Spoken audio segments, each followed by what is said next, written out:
I am Dia Mirza. I'm a mother, an actor, an environmentalist. I work with the United Nations Environment Program as their Goodwill Ambassador.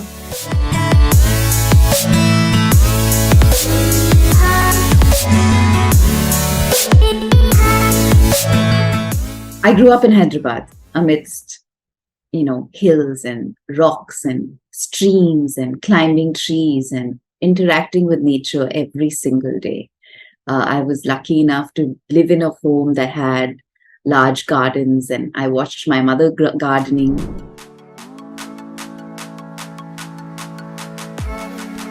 I was working with many cancer foundations early in my career as a film actor, and especially focused on children's cancer.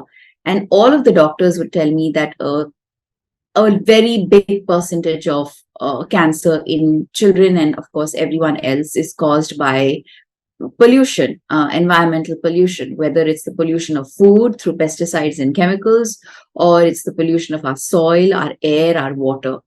And that then took me to the question of why are we not doing more to educate people on how important environmental health is for human health.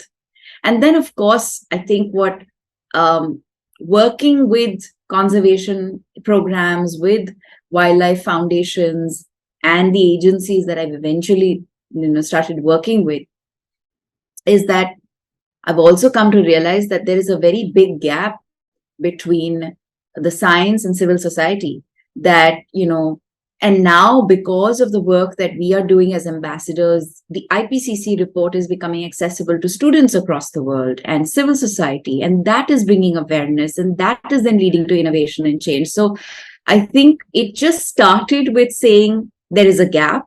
It's a very big gap.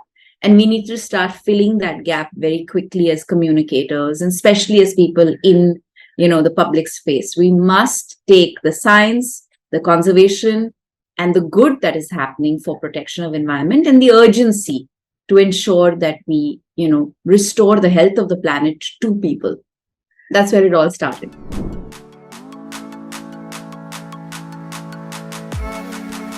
From a place of empathy and compassion, it horrifies me to see some of the incidents that have occurred, especially in the recent past, where people have beaten, killed, and harassed animals. I see it with wild elephants. I see it with dogs. I see it with all kinds of beings, birds, and it breaks my heart.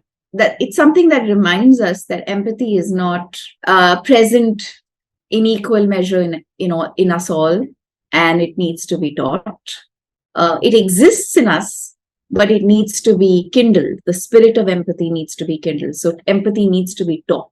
I have to share with you that nothing gives me more joy than being a part of campaigns that engage and interact with children and teach them empathy. In fact, just today, before this interview, I was at Jamnamai Narsi School, where we introduced a robotic elephant to school children called Ellie. And she is an elephant that I gave voice to. And she will be traveling all over the country, meeting children, helping them understand that the best place and the happiest place for elephants to be is to be in their jungle homes with their families and be free. And I was just so amazed and so happy and so enthused by the reactions of the children when they met the elephant, touching her because she's so lifelike, she's so beautiful. And when she tells her story, the way they respond to her, the way they engage with her, it was so important. And I think it's campaigns like this, initiatives like this, that help children foster a bond with nature, but also just learn to be more empathetic people.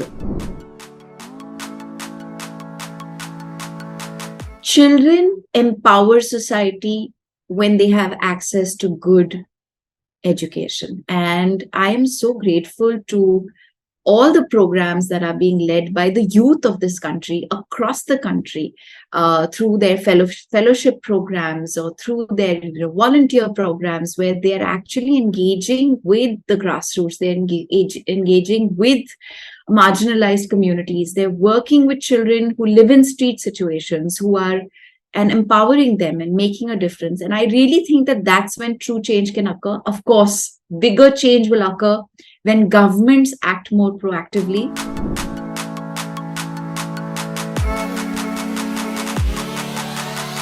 Such amazing champions of nature in India.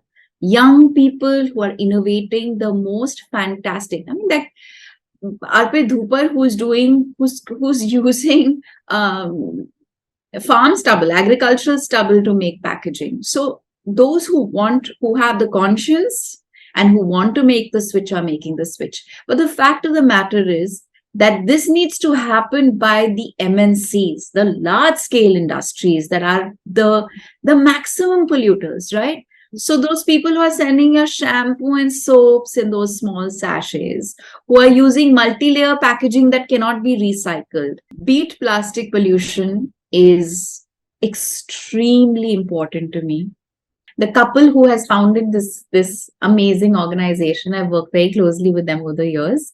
And I really respect the Better India. And I'm very grateful for the positive stories and all the goodness that you're bringing to not just our country, but the world with sharing the stories that you do. So thank you.